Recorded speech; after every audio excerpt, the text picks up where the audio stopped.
अस्सलाम वालेकुम स्टूडेंट्स, आज हम पढ़ने जा रहे हैं चैप्टर नंबर 10 का थर्ड फाइलम प्लेटीहेल्मिन्थिस। इस वर्ड को हम दो हिस्सों में डिवाइड करेंगे। प्लेटी के मीनिंग होते हैं फ्लैट, हेल्मिन्स के मीनिंग होते हैं worms. These are flat worms, यानी बिल्कुल फ्लैट बॉडी होती है। डॉर्सो वेंट्रली फ्लैटेंड बॉडी होने की वजह से ये फ्लैट वॉर्म कहलाते हैं, यानी dorsal side of the body as well as ventral side of the body बिल्कुल फ्लैट होगी, लाइक अ पेपर। एक पेपर होता है ना, बिल्कुल फ्लैट होता है आगे से पीछे से, बिल्कुल ऐसे ही यहाँ पे ये भी फ्लैट होते हैं, इसीलिए ये कहलाते हैं फ्लैट वॉर्म्स। ठीक है, मल्टी सेलुलर है ये। ठीक है, मल्टी सेलुलर के साथ साथ ट्रिप्लोप्लास्टिक है। ट्रिप्लोप्लास्टिक का मतलब कि इनकी बॉडी जो है वो एक्टोडर्म, एंडोडर्म और मीजोडर्म, तीनों जर्म लेयर्स इनके अंदर मौजूद होंगे और उससे ही मिलके बनेंगे।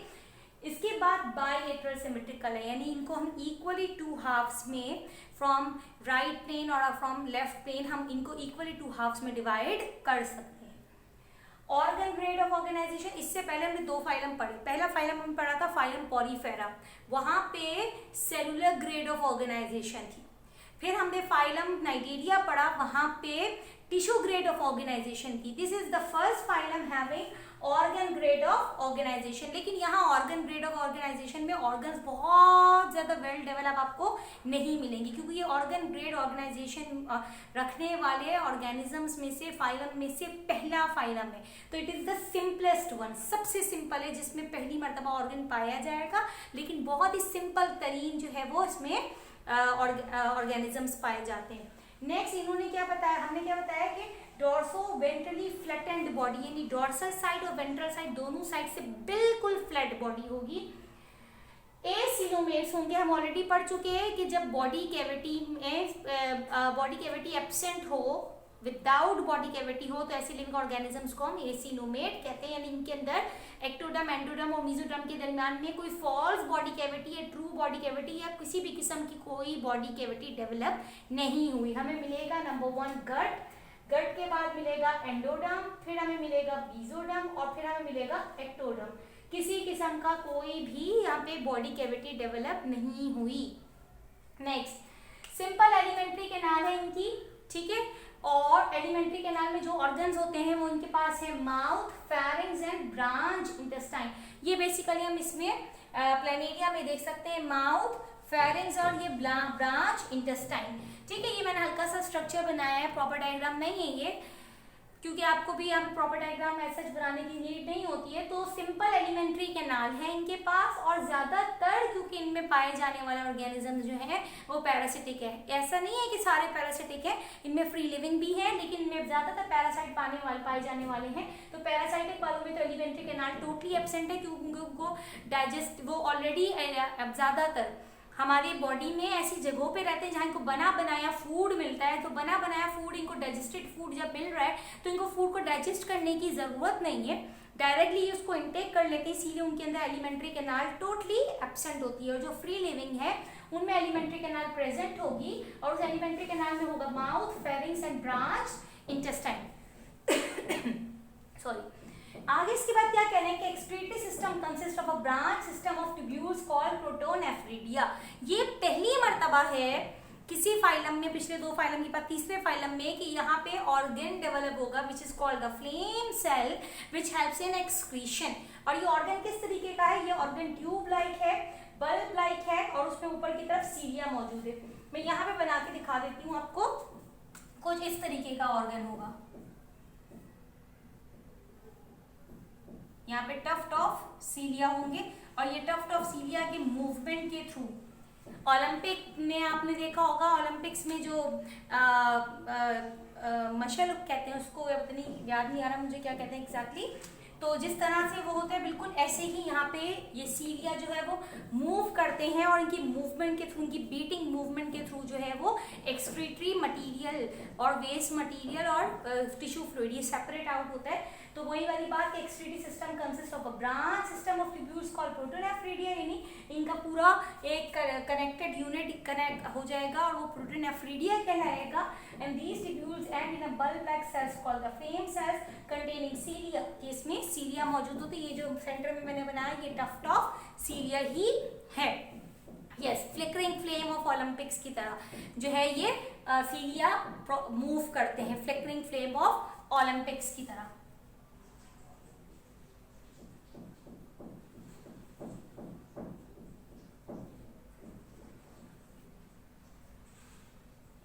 ये बीटिंग ऑफ सीलिया होगी।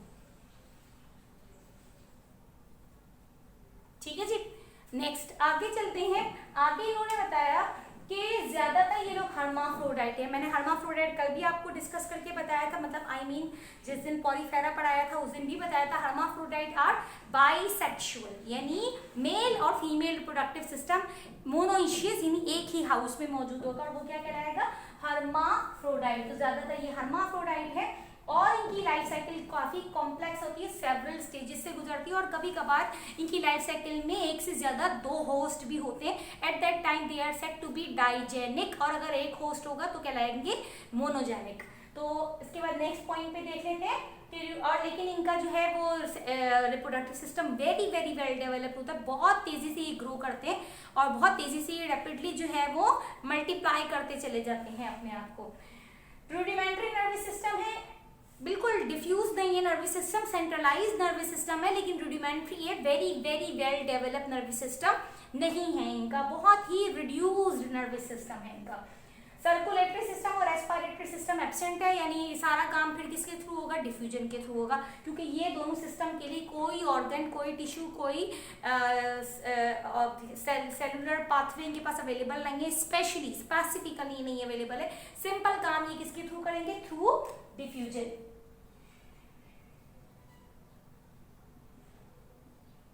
ठीक है, हैबिटेट रहते कहाँ हैं, क्योंकि मैंने आपको ऑलरेडी बताया कि इनमें से कुछ जो है वो फ्री लिविंग है और कुछ जो है वो पैरासिटिक है। जो फ्री लिविंग है ज़ाहिर है वो पानी में रहते हैं, और जो पैरासिटिक है वो अपने होस्ट के पर्टिकुलर जिस भी ऑर्गन के पैरासाइट होते हैं उस ऑर्गन में रहते हैं। पैरासिटिक को हम 2 हिस्सों में डिवाइड करेंगे, मोनोजेनिक एंड डाइजेनिक। वो लिविंग ऑर्गेनिज्म जो कि एक होस्ट में अपनी लाइफ साइकिल कंप्लीट करेंगे वो कहलाएंगे मोनोजेनिक, और जो 2 होस्ट में लाइफ साइकिल कंप्लीट करेंगे वो कहलाएंगे डाइजेनिक। नेक्स्ट आगे देख लेते हैं कि और क्या कैरेक्टर्स है। कॉमन एग्जांपल इनकी जो है वो है ड्यूगेसिया। ड्यूगेसिया में का कॉमन नेम है प्लेनेरिया। प्लेनेरिया जो है वो ड्वेलर ऑफ फ्रेश वाटर होता है, फ्रेश वाटर में रहते हैं। नेक्स्ट है आपके पास फेशियोला। फेशियोला का कॉमन नेम है liver fluke and it is lived in bile duct of sheep. ठीक है, बाइल डक्ट, क्योंकि bile duct is linked with the liver, और इसीलिए लिवर से लिंक्ड होने की वजह से ये लिवर फ्लूक कहलाता है, या फेशियोलिका हेपेटिका इसका साइंटिफिक नेम है। नेक्स्ट वन है टीनिया। टीनिया 2 होते हैं, टीनिया सेजिनेटा और Taenia solium. Taenia saginata beef में आमतौर पे मिलता है, और टीनिया सोलियम पिग में जो है पिग के उसमें मीट में मिलता है, लेकिन क्योंकि हमारे यहाँ पिग नहीं खाया जाता इसलिए हमारे यहाँ टीनिया सोलियम नहीं है, टीनिया सेजिनेटा पाया जाता है, वो भी रिड्यूस्ड हालत में, बहुत ज़्यादा नहीं। Tapeworm intestine of human being के इंटेस्टाइन में ही रहता है, क्योंकि अगर हमने बीफ खाया और हमने सही पका हुआ नहीं खाया, कच्चा खाया, तो ये हमारी बॉडी में फूड के थ्रू जाएगा, इसके सिस्ट या कैसे भी ये चला जाएगा, और जाने के बाद फिर ये वहीं पे अपने सकल के थ्रू अटैच हो जाएगा इंटेस्टाइन से, वहीं से फूड हासिल करते रहेंगे। क्लासिफिकेशन, इनकी क्लासिफिकेशन बेस्ड है मोड ऑफ लिविंग पे। 3 क्लासेस हैं इनकी। नंबर 1 ट्यूबेलेरिया। ट्यूबेलेरिया में फ्री लिविंग और जो है प्लेटीहेल्मिन्थ शामिल है, और उसमें कौन है, प्लेनेरिया। दूसरा है ट्रिमाटोडा, ये एक्टो और एंडोपैरासाइट दोनों है। एक्टोपैरासाइट जो आउटसाइड द बॉडी रहते हैं, एंडोपैरासाइट जो इनसाइड द बॉडी रहेंगे, फूड लेंगे, शेल्टर लेंगे। पैरासाइट तो आपको पता ही, a group of living organisms which depend on their host for food and shelter and harm their host, कि अपने होस्ट को ही नुकसान पहुंचाएंगे। अच्छा, इनके एलिमेंट्री कैनाल ब्रांच्ड है लेकिन प्रेजेंट है, यानी एलिमेंट्री कैनाल में से ब्रांचेस बनी हुई होंगी। बॉडी जो है वो लीफ लाइक होगी, लाइक दिस, और एग्जाम्पल जो है वो लिवर फ्लूक है। नेक्स्ट है सिस्टोडा। सिस्टोडा एंडोपैरासाइट, स्पेसिफिकली सिर्फ और सिर्फ बॉडी के अंदर ही रहेंगे, बाहर हमें नजर नहीं आएंगे।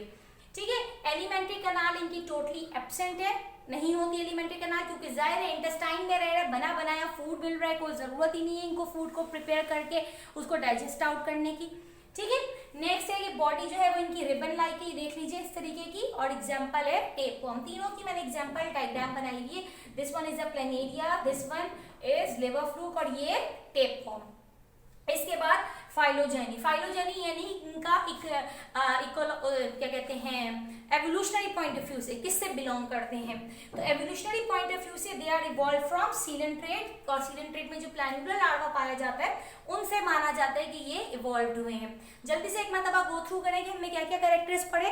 हमने फाइलम प्लैटीहेलमिंथिस की जो है वो जनरल कैरेक्टरिस्टिक्स देखे, और फिर हमने इनकी क्लासेस देखी और एग्जांपल्स देखी।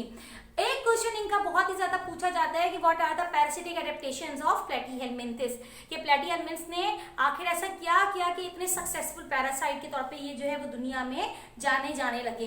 तो क्या प्लैटीहेलमिंथिस में स्पेशल एडेप्टेशंस हैं? पहली कि क्योंकि देखिए अगर आप ये इंटेस्टाइन में रहते हैं तो इंटेस्टाइन में तो हमारे पास बहुत ही ज्यादा हाईली केमिकल्स मौजूद हैं, ठीक है, और वो केमिकल्स तो इनको डिस्ट्रॉय कर देना चाहिए इनकी बॉडी को, लेकिन इनकी बॉडी तो डिस्ट्रॉय नहीं होती। तो कैसे? ऐसे इसलिए कि इनकी बॉडी जो है वो थिक क्यूटिकल से कवर्ड होती है, और वो थिक क्यूटिकल इनको क्या करती है, सपोर्ट करती है और इनकी बॉडी को डैमेज होने से बचाती है। हुक्स, सकर्स एंड स्पाइन्स मौजूद होते हैं लोकोमोटिव, क्योंकि देखें ज्यादातर तो ये पैरासाइट है तो इनको लोकोमोटरी ऑर्गन की नीड है नहीं ऐसे। तो जब लोकोमोटरी ऑर्गन की नीड नहीं है तो उसकी जगह इनकी बॉडी में hooks and suckers and spines बन गए, जिसकी मदद से ये आराम से अपने होस्ट के साथ अटैच्ड रहते हैं। नंबर थर्ड पॉइंट कि एलिमेंट्री कैनाल या तो इनकी एब्सेंट होती है या रिड्यूस होती है। वही वाली बात कि ज्यादातर तो ये पैरासाइट है, बना बनाया फूड ले रहे हैं, तो एलिमेंट्री कैनाल की ऐसे जिनको नीड नहीं है। जो फ्री लिविंग है उनके पास एलिमेंट्री कैनाल है, लेकिन कोई वेरी वेल डेवलप नहीं कि हम क्या teeth, tongue, oral cavity, salivary gland, oesophagus, stomach, small intestine, large intestine specifically अलग नजर आ रही है, नहीं, ठीक है जी। इसके बाद नेक्स्ट सेंस ऑर्गन्स इनके पास एब्सेंट होते हैं। हाँ, अलबत्ता इनके पास नर्वस सिस्टम भी रूडिमेंट्री, लेकिन इतनी समझ जरूर है कि कहाँ किस जगह इनका जो है वो होस्ट ऑर्गन है, जहाँ इनको रहना है और वही होस्ट ऑर्गन में ही जाके ग्रो करेंगे। ऐसा नहीं कि फिशुला हेपेटिका जाके इंटेस्टाइन में ग्रो कर जाए और जो है वो टेप फॉर्म जाके लिवर में अटैच्ड हो जाए, नहीं, ऐसा नहीं है। सेंस ऑर्गन इनके जो है वो एब्सेंट जरूर है, लेकिन इतनी समझ इनके पास होती है कि इनका ऑर्गन कौन सा है जहां स्पेसिफिकली जिस ऑर्गन में जाके इन्होंने ग्रो करना है। रिप्रोडक्टिव सिस्टम इनका बहुत वेल डेवलप्ड है, इसीलिए ये खत्म नहीं होते आसानी से, ठीक है, क्योंकि फॉरेन डेवलप हो जाते हैं और ज्यादातर हर्माफ्रोडाइट है तो विद इन इंटरनल मतलब बॉडी के अंदर ही दोनों ऑर्गन्स मौजूद है, मेल भी और फीमेल भी, तो आराम से रिप्रोडक्शन हो जाती है।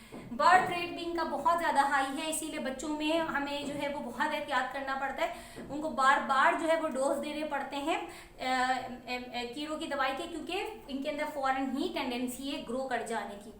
तो हमने ये फाइलम आज देखा, फाइलम प्लैटीहेलमिंथिस। आई होप आप लोगों को ये बहुत अच्छे से समझ आ गया होगा। इंशाल्लाह नेक्स्ट फाइलम के साथ फिर मुलाकात होगी। Thank you.